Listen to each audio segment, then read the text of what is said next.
Hello dear students. तो एक बार फिर से आपका वेलकम है मेरे चैनल पर। अभी आज मैंने सोचा है कि क्यों ना आपके साथ एक ऐसा क्वेश्चन डिस्कस किया जाए जो बहुत बार सीबीएसई ने अपने हर एग्जाम में पूछा है। राइट। तो मैं जिस टॉपिक की बात कर रहा हूँ बच्चों, वो बेसिकली जुड़ा हुआ है लेंस मेकर फॉर्मूले से। सो मैं लिख देता हूँ यहाँ पर कि what is lens maker formula. देखो, हर बच्चे को ना लेंस मेकर फॉर्मूला लिखना आना चाहिए। पहले तो मैं आपको लिख भी देता हूं यहाँ पर। लेंस मेकर फॉर्मूला क्या होता है? बेसिकली 1/f इक्वल्स टू, जिसको तुम बच्चों क्या बोल सकते हो, पावर भी। फोकल लेंथ अगर मीटर में है तो you can write 1/f as power also. Right.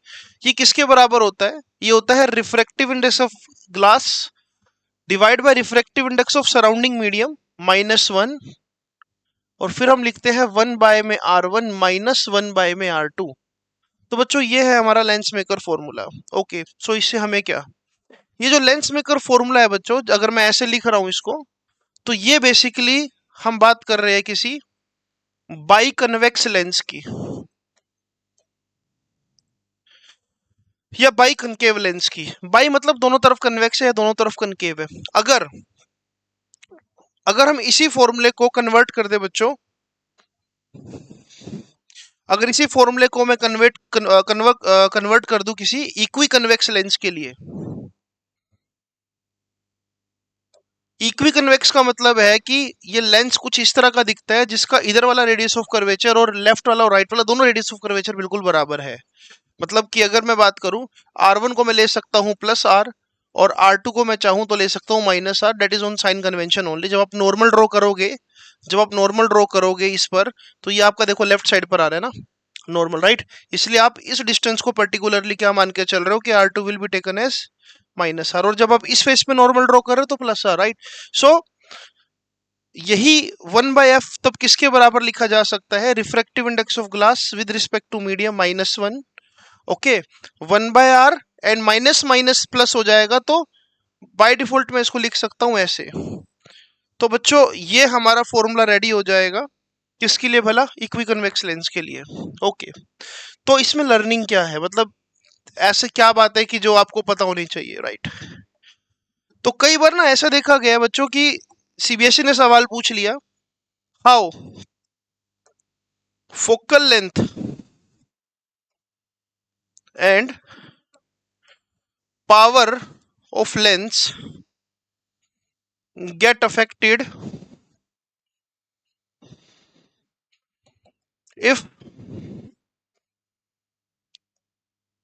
equiconvex lens become, अगर equiconvex lens become plano convex. या फिर मैं ऐसा बोल सकता हूं कि मेरे पास जो लेंस था बच्चों वो ऐसा था, लेकिन मैंने इसके दो टुकड़े कर दिए। इसका एक पीस बन गया ऐसा और दूसरा पीस बन गया ऐसा। ये दोनों के दोनों जो है, मान लो वो क्या है, इक्वी कन्वेक्स लेंस है। तो पावर पे क्या फर्क पड़ा और फोकल लेंथ पे क्या फर्क पड़ा? तो बच्चों आपको पता होगा कि पावर का मतलब ना सिर्फ हम ये बोल दें कि power is reciprocal of focal length. Power का मतलब होता है किसी भी लेंस की कन्वर्जिंग या डाइवर्जिंग एबिलिटी। ओके, तो अगर मैं कंसेप्चुअली बताऊं आप लोगों को, कंसेप्चुअली की बात कर रहा हूं, पहले इसके पास एक ये वाला कन्वर्जिंग सरफेस था और एक फिर बाद में ये वाला भी कन्वर्जिंग सरफेस था। Earlier it used to have two converging surfaces, but क्योंकि अब हमने इसको प्लेनो कन्वेक्स बना दिया बच्चों, तो इसके पास अब दो की बजाय एक कन्वर्जिंग सरफेस बचा। अब अगर मैं पावर की डेफिनेशन से इसको कंपेयर करूं, पावर इज कन्वर्जिंग और diverging ability of lens, but पहले इसके पास दो कन्वर्जिंग सरफेसेस थे, अब इसके पास एक कन्वर्जिंग सरफेस है। तो इसका मतलब दो से एक सरफेस हो गया। राइट। तो इसका मतलब जो नई पावर होगी वो इनिशियल पावर का क्या होगी? आधा होगी। मतलब कि जो फाइनल पावर होगी वो इनिशियल पावर का क्या होगी? आधा होगी। और डेफिनेटली जो नई फोकल लेंथ होगी वो पुरानी फोकल लेंथ का क्या हो जाएगी? डबल। क्योंकि अगर पावर रिड्यूस टू हाफ है तो फोकल लेंथ को डबल होना पड़ेगा ना, both are inverse two each other. Numerically भी मैं इसको बता सकता हूं। न्यूमेरिकली अगर हम इसको समझे, देखो न्यूमेरिकली बच्चों कुछ ऐसा हुआ, देखो ध्यान से, ये लेंस कुछ ऐसा बन गया है ना, इस तरह का लेंस बन गया। यानी कि अगर ध्यान से देखना, पहले मेरा फॉर्मूला मैं लिख देता हूं। मेरा फॉर्मूला पहले क्या था कि 1/f equals to refractive index of glass with respect to medium -1 1/r1 -1/r2, right. यानी कि जो मैं नॉर्मल ड्रॉ कर रहा था, अब देखो ये नॉर्मल अगर मैं ड्रॉ करता हूं इस फेस के ऊपर, यानी कि मेरा R1, जो मेरा R1 है, that is going towards infinity, right. और जब मैं इस फेस पे नॉर्मल ड्रॉ करूंगा, that will be my R2, और इसका वैल्यू कितना लिखा जाएगा साइन कन्वेंशन के साथ -r। अब देखो जरा 1/f किसके बराबर बन जाएगा, 1/f बराबर बन जाएगा Ng, मतलब refractive index of glass with respect to medium. Generally air में बात करोगे तो आप इसको सिंपली Ng लिख दोगे, राइट, लेकिन अगर ये लेंस पानी में होता तो ये Ng/Nw लिखा जाता। ओके, तो लेट्स पुट दिस वैल्यू, ये 1/इंफिनिटी, 1/इंफिनिटी, और ये बन जाएगा +1/r। तो बच्चों देखो फॉर्मूला क्या निकल कर आया, 1/f equals to refractive index of glass with respect to medium -1, और यहाँ पर सिर्फ क्या रह जाएगा 1/r, जो कि किसके बराबर है, पावर के। अब इस फॉर्मूले को ध्यान से देखो कि जो नया पावर का फॉर्मूला निकल कर आ रहा है बच्चों, मैं यहाँ लिख देता हूँ, जो नया फॉर्मूला निकल कर आ रहा है पावर का, वो क्या आ रहा है, refractive index of glass -1, right, और डिवाइड बाय सिर्फ r। और पहले फॉर्मूला क्या था, देखो पहले इसी फॉर्मूला के अंदर 2 था, लेकिन अभी क्या हो गया, सिर्फ 1 है, यानी कि पावर आधी हो गई। यही बात तो मैंने आपको कंसेप्चुअली भी बता दी थी, न्यूमेरिकली भी बता दी। तो आई होप आपको ये बात समझ आ गई होगी कि जब भी आप किसी कन्वेक्स लेंस के 2 टुकड़े कर देते हो और उसको प्लेनो कन्वेक्स बना दोगे, तो पावर हमेशा रिड्यूस टू हाफ होगी और फोकल लेंथ हमेशा डबल होगी। तो आई डोंट थिंक दैट इसके बाद आपको कोई डाउट बचेगा इसके अंदर, राइट। इसी से रिलेटेड, लेंस मेकर से रिलेटेड एक और बहुत ही इंपॉर्टेंट कंसेप्ट है बच्चों, वो भी मैं आपसे शेयर करता हूँ। आई होप आप इस वीडियो के नोट्स भी बनाओगे, राइट। तो कंसेप्ट क्या है, देखो जब कोई लेंस बच्चों एयर में रखा हुआ है, राइट, और सपोज इस पर गिरती है पैरेलल रेज,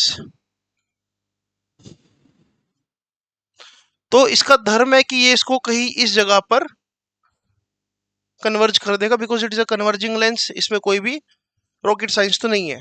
इसकी फोकल लेंथ क्या हो गई, मान लो f, क्योंकि एयर की बात हो रही है इसलिए मैं इसको लिख दूंगा FA, ओके।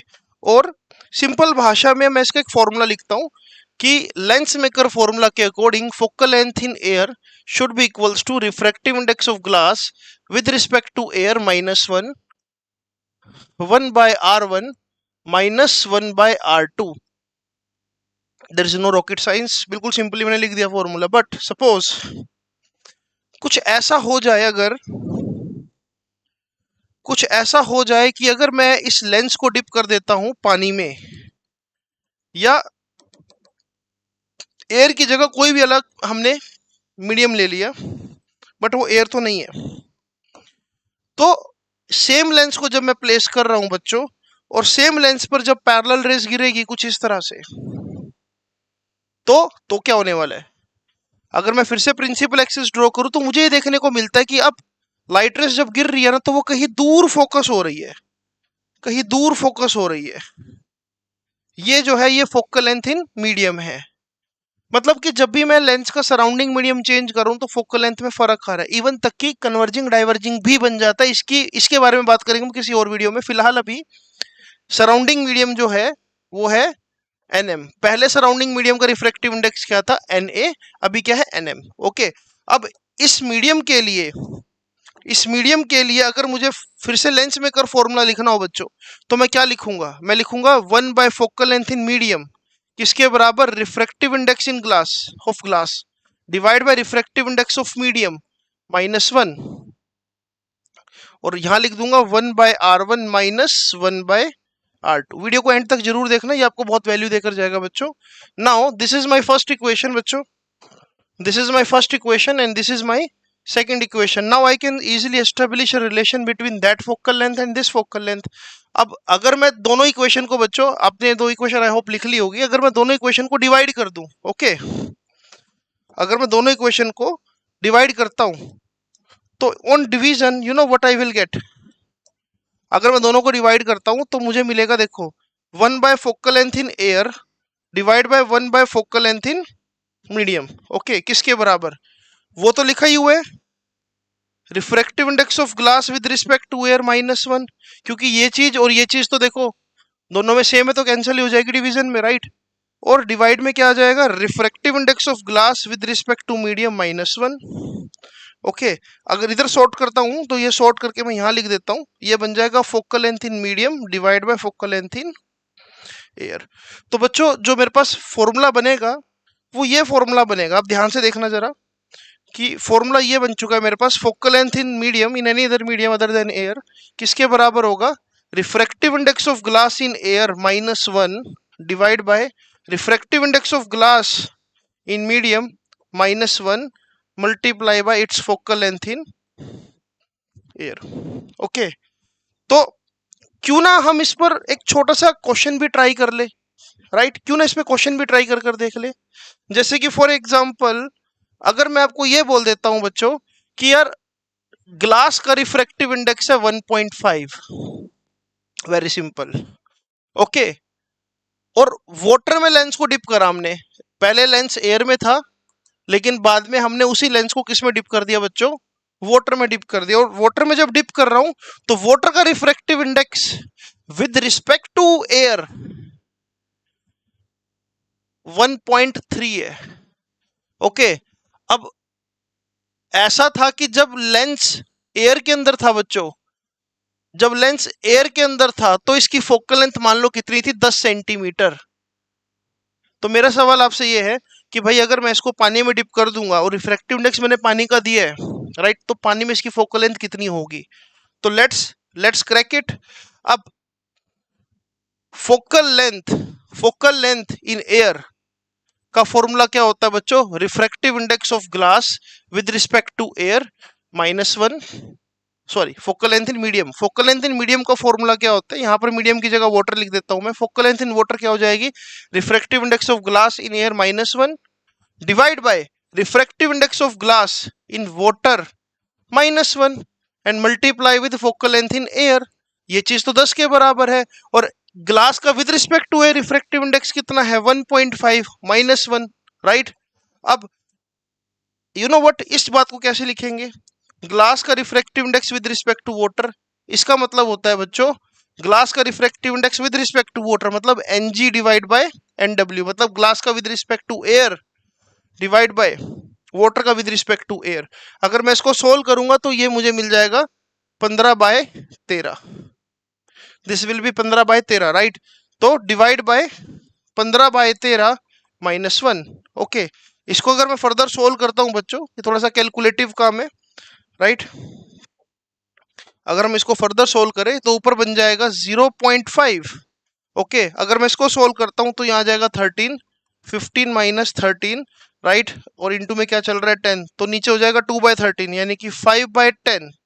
5/10 यहाँ पर क्या हो गया 2, 13 ऊपर चला जाएगा, राइट, और मल्टीप्लाई क्या हो रहा है 10, राइट। अब आप 10 से 10 को कैंसिल कर दो और 2 जो है 2 को इससे डिवाइड 13 को 2 से डिवाइड कर दो, अप्रोक्सीमेटली कितना आएगा 2 6 12, राइट, एंड 6.5।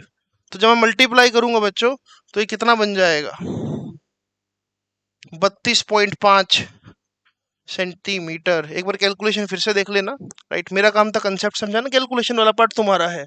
तो एयर के अंदर फोकल लेंथ थी 10, लेकिन पानी में डिप करते फोकल लेंथ कितनी होगी बच्चों 32.5।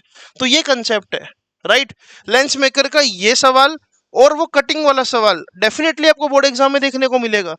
अब मैं चाहूंगा कि आप कमेंट बॉक्स में मुझे इस क्वेश्चन का आंसर दे, कमेंट बॉक्स में आपने मुझे इस क्वेश्चन का आंसर देना बच्चों कि हमारे पास एक कन्वेक्स लेंस ही है, राइट। कन्वेक्स लेंस जब एयर में यूज करते हैं हम तो एयर में इसकी फोकल लेंथ देखी जाती है 20 सेंटीमीटर। एयर के अंदर इसकी फोकल लेंथ है बच्चों 20 सेंटीमीटर, मतलब focal length in air is 20 centimetre. और रिफ्रैक्टिव इंडेक्स ऑफ ग्लास जो दे रखा है बच्चों वो दे रखा है 3/2। इसको हमने एक मीडियम में डिप कर दिया, इसको हमने एक ऐसे मीडियम में डिप कर दिया,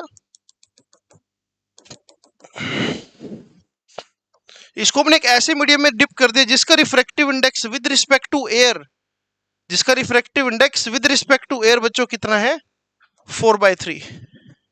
refractive index of this medium with respect to air is 4/3। तो आपको मुझे बताना है बच्चों कि इसकी नई फोकल लेंथ इस मीडियम में कितनी होगी। I will be ईगरली waiting in the comment section कि कौन इसका आंसर सबसे पहले देगा, राइट। तो दिस वाज आवर कंसेप्ट बच्चों।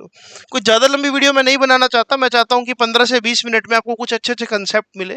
और धीरे धीरे इस चैनल पर एक मैराथन सीरीज भी आएगी। मैंने आज ही शॉर्टलिस्ट करे 150 से 200 क्वेश्चन एनसीईआरटी में से, और उसको मैं जल्द से जल्द अपलोड करने वाला हूँ, right.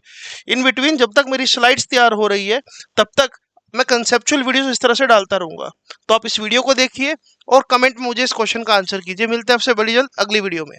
Thank you so much for watching.